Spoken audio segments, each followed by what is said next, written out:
Task number 4, incident response process, is part of the incident response fundamentals room inside cybersecurity 101 learning path. Yeah, and I'm sick again. In the above task, we saw different types of incidents. Sometimes handling a variety of incidents in an environment can be difficult. Due to the distinct nature of incidents in organizations, there should be a structured process for incident response. Incident response frameworks help us in this regard.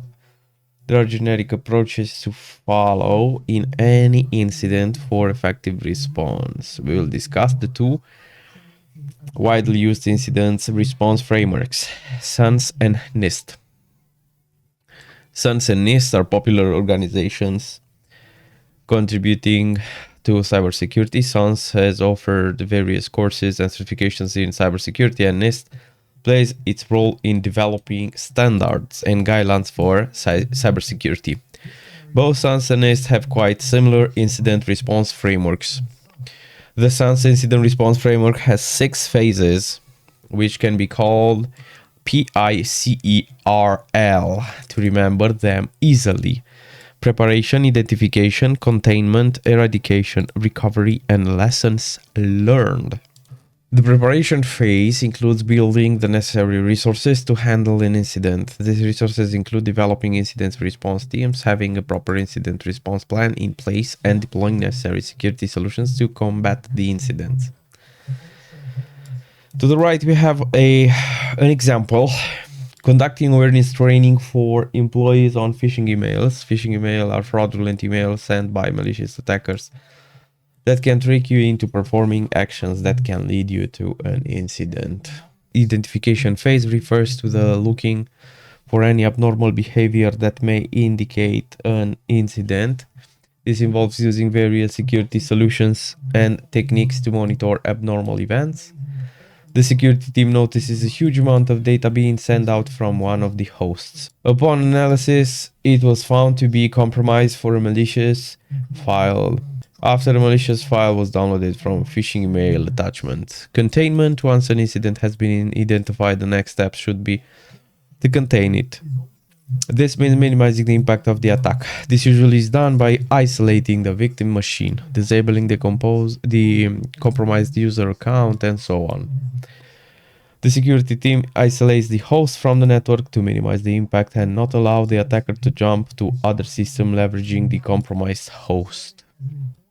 Eradication: this phase is as its name suggests, involves removing the threat from the attacked environment. The threat may be of any kind. The eradication phase will ensure the subject environment is clean, and now we can move to recovery phase.